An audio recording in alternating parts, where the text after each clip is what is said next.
Bueno, mañana nos encontramos con Miriam para dialogar sobre esta etapa, ¿no?, de las pasos, de las elecciones. Miriam tanto hablaba de Juan Carlos Milei como todo el equipo de trabajo en este tema de la educación como eje fundamental. Bueno, hoy están con nosotros. Miriam, bueno, contanos quiénes nos acompañan. Como anfitriona la vamos a poner y nos prometió también una torta de nueces. No consigo nueces. Se ríen, no consigo nueces. Sí, no te tortas negras, no hay problema. Otra vez no consiguió los huevos, no consiguió las nueces. Bueno, a lo mejor ya cuando llegue y sea diputado voy a conseguir más fácil las cosas, porque te la traen. Bueno. No tenés que ir a comprarla, te la traen. Vamos a hacer todas las cosas. Bueno, buenos días Héctor, buenos días Eduardo, buenos días a la audiencia. Bueno, en realidad lo que vos decís, o sea, las veces que yo he venido acá hablo siempre del equipo y de quien encabeza esta lista de Educación para Crecer, que es Juan Carlos Milei, y la segunda Carlos Roviti. Hoy lo tenemos nuevamente en el Departamento General López, les voy a hacer pegar una linda gira. Vamos a tener que comprar una matera porque los muchachos no traen mate arriba y a mí eso, viste, sí, pero no importa, le vamos a regalar una matera también.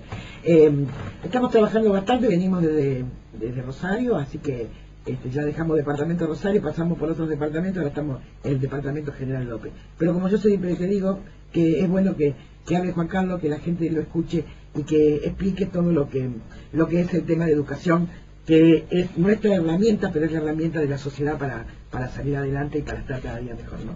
Bueno, en alguna oportunidad que vamos con los gremialistas de ANSAFE, elogiaron el proyecto de Juan Carlos, el proyecto de ustedes, porque dice que muy poco desde el aspecto político se toca la educación como eje fundamental, ¿no? Sí, lo cual, bueno, tal vez sea una de las razones por las cuales nos votan mal, porque uno tiene que pensar, nosotros usamos un poco la campaña para tratar de conseguir algún voto, pero fundamentalmente para usar estos espacios para plantear la discusión hacia la sociedad. Es decir, a veces como sociedad nosotros reivindicamos que nos resuelvan problemas que creemos que son la esencia y en realidad son el síntoma de una cosa mucho más importante que está abajo, ¿no es cierto? Cuando nosotros nos preocupamos por la inseguridad, por la violencia, por la contaminación o por el desempleo, por la pobreza, en realidad nos estamos preocupando por los síntomas y no por el verdadero problema. El verdadero problema es el fracaso de la educación. Y bueno, nosotros creemos que si queremos realmente salir de esta situación en algún momento de nuestra historia hacia el futuro, va a ser pura y exclusivamente a través de un modelo educativo que nosotros después de mucho analizar y estudiar, concluimos no cómo debe de ser, sino quién debe de decir cómo tiene que ser ese modelo educativo. Porque yo tiro dos o tres cositas. Primero, nosotros, y lo repito hasta el cansancio porque esto es cierto, nosotros tuvimos una de las mejores educaciones de América Latina. ¿Sí? Nosotros hasta la década de 60 éramos un poco el faro de la educación de América, teníamos premios Nobel, teníamos tecnología de punta a nivel agropecuario, prácticamente no teníamos desempleo, ya habíamos casi terminado con los analfabetos, y éramos una sociedad realmente muy exitosa y todo en base a un modelo educativo. Y luego, estamos hoy en el 2014 con una sociedad violenta, con adicciones, con un montón con pobreza extrema, que agrega subsidios y que no resuelve nada. Es decir, ese salto se produce, y la gente tiene que entenderlo, pura y exclusivamente, porque hasta 1966 la educación estaba en manos de la sociedad.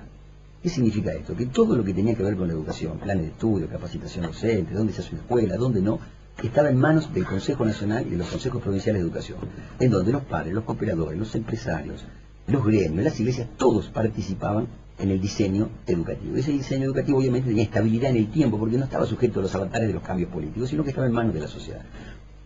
Cuando entra Onganía, en el 66, todos recuerdan que él hace la famosa noche del bastón largo en la universidad, que echó a los científicos, bueno, la universidad le fue muy mal, y eso como sociedad nos pareció que fue un desacierto, por eso cada vez que viene la democracia, rápidamente corremos a la universidad, darle autonomía, cogobierno, libertad de cátedra, y devolverle todos los atributos que tenía cuando andaba bien. Lo que por ahí no registramos demasiado como sociedad es que él también disolvió el Consejo Nacional de Educación. Acá está el punto clave del quiebre del sistema educativo. Es decir, un hombre autoritario obviamente considera que una muestra representativa de toda la sociedad, que eran como 50 personas que discutían sobre el futuro, era algo peligroso. Y dijo, no, a partir de ahora esto lo va a resolver una sola persona, el ministro de Educación. Claro, 45 años más tarde, 50 años más tarde, nosotros creemos que siempre estuvo el ministro, pero en realidad la educación empezó a andar mal cuando estuvo en manos de un ministro, no importa de cuál, porque a partir de allí la educación estuvo en manos de la política. Porque el ministro tiene, ¿es un funcionario del gobernador? O un funcionario del presidente, en aquel entonces, después de Menem, bueno, ahora hablemos de gobernador porque no existe más sistema nacional. Y bueno, es un funcionario político. ¿En qué piensa la política? Desgraciadamente, de los últimos 30 años así, piensa en la próxima elección. ¿En qué debe de pensar la educación? En la próxima generación. Por lo tanto, cuando uno hace un plan educativo, tiene que pensarlo en términos de 15 o 20 años. Es decir, yo tengo un chico que hoy tiene 3 o 4 años, lo largo en el otro extremo del sistema cuando ya cumplió los 18 o 19 años. Ese modelo tiene que ser uniforme, tiene una coherencia, tiene que educar no solo en contenidos, sino también en valores, nos tiene que amalgamar como sociedad, tiene toda una función que cumplir. Ahora bien, acá tenemos un gobierno que cambia, en el mejor de los casos, cada 4 años. Cada 4 años entra un nuevo ministro, ese viene con un nuevo librito, un nuevo contenido, un nuevo curso de capacitación, un nuevo que dura 4 años. Es decir, en vez de tener un chico, nosotros tenemos un collage.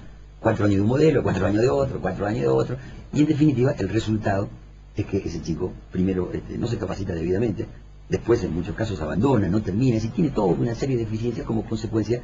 Entonces insisto de que la educación no está en manos de la sociedad, sino que está en manos de la política. Hace 40 y pico de años que los ciudadanos no tenemos la posibilidad de discutir sobre cómo queremos que sea el futuro, porque a la escuela, ¿cómo entramos a la escuela hoy?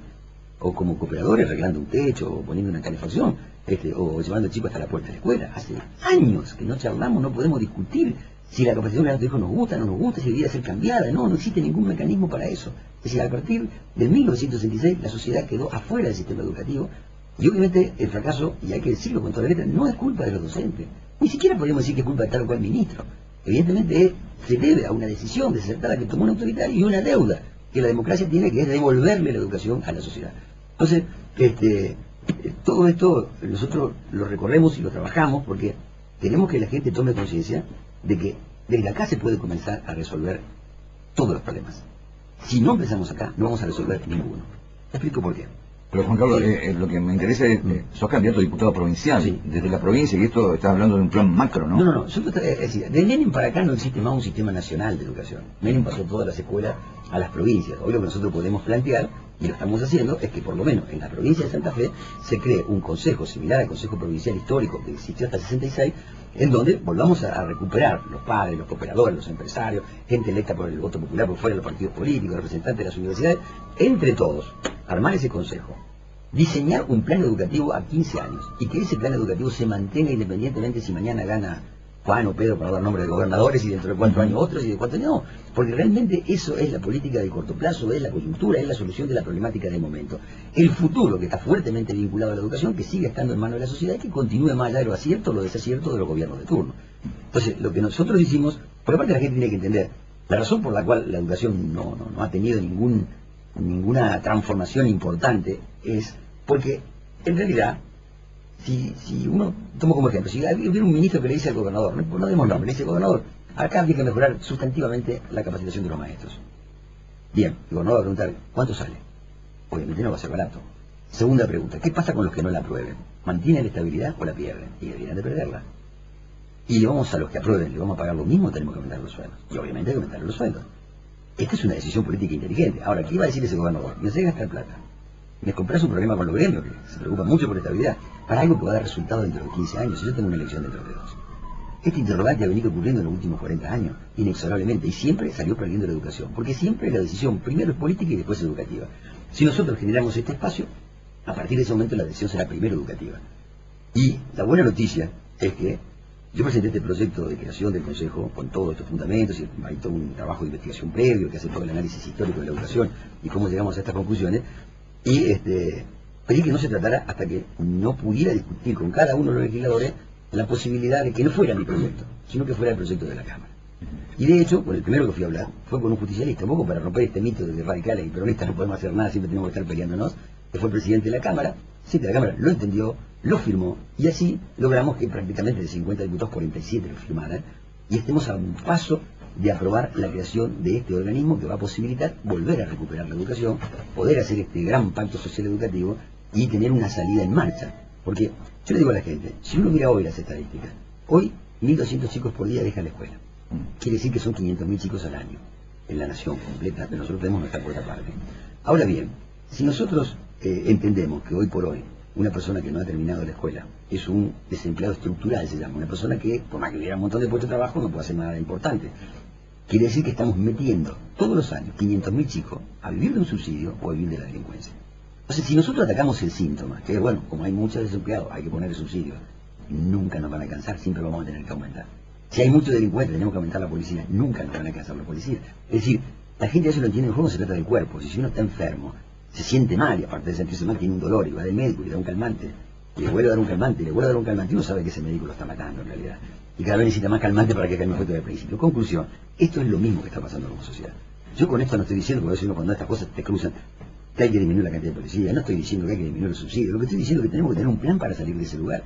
Y el único plan, porque no se sabe en cualquier parte del mundo, es a partir de un modelo educativo, pero no un modelo educativo sujeto a la política, que no tiene en cuenta lo que siente ni piensa la sociedad, sino un modelo educativo sujeto a la propia sociedad y teniendo en cuenta lo que la sociedad quiere ser, ¿no? Bueno, yo ayer planteaba con una charla que había el tema de la educación, y me dice, y mientras tanto, ¿qué hacemos?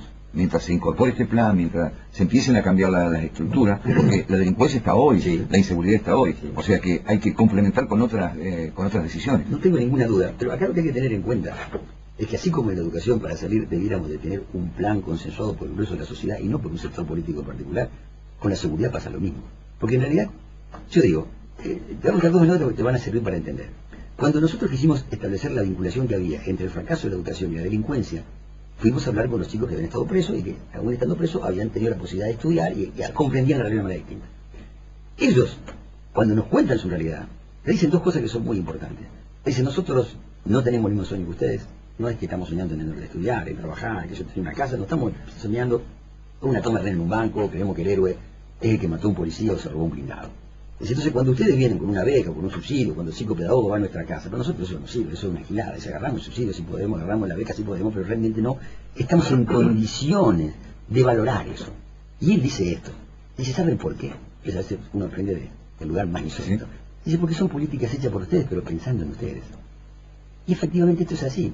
Si nosotros somos clase media, y creemos que lo mejor que le podemos dejar a nuestro hijo en el futuro es una buena educación que le permita ser mejor persona, que pueda tener un trabajo digno, etcétera. Viene el Estado y te dice, acá tiene una beca para que se estudie. Uno valora enormemente lo que está haciendo ese Estado porque le está empezando a resolver el problema del futuro de tu hijo.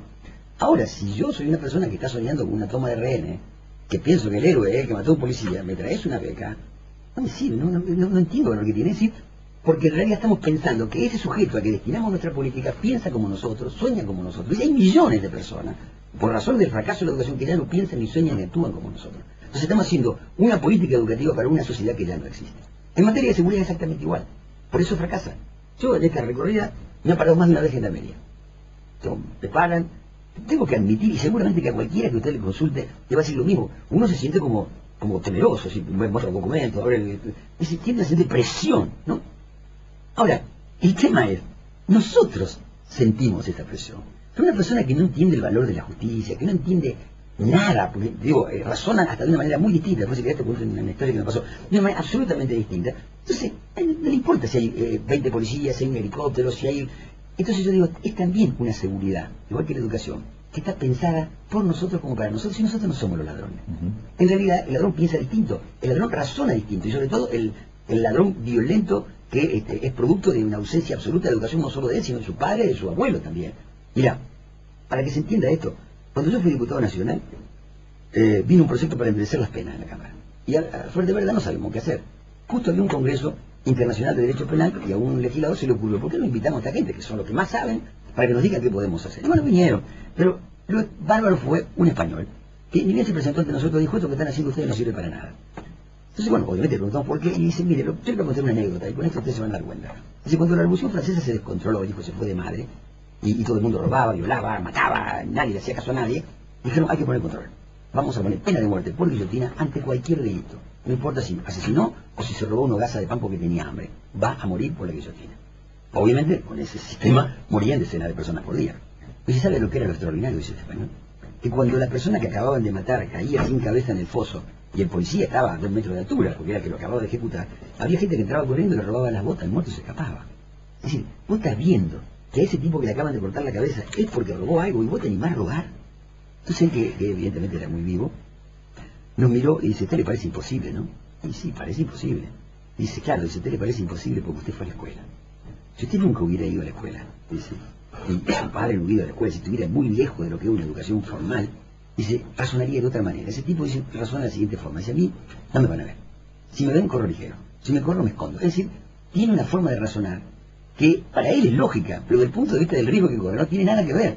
Dice, y agrega esto, y lo digo para terminar, dice, a veces uno tiene tendencia a creer que esa persona hace eso, porque bueno, como no tiene nada que perder, porque no tiene nada, entonces se juega. Dice, no, mire, no existe ser en el mundo que no le tenga miedo a la muerte.